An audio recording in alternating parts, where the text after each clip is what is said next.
রায়গঞ্জ উপজেলা বিএনপির সাবেক আহ্বায়ক, সিরাজগঞ্জ জেলা বিএনপির যুগ্ম সাধারণ সম্পাদক ব্যারিস্টার আব্দুল বাতিল ভাই। বিসমিল্লাহির রহমানির রহিম।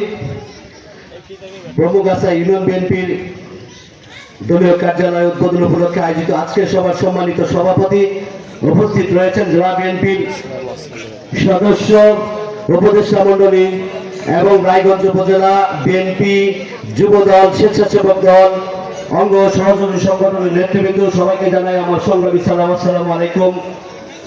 আইনুল ভাই তার বক্তব্যে বলেছে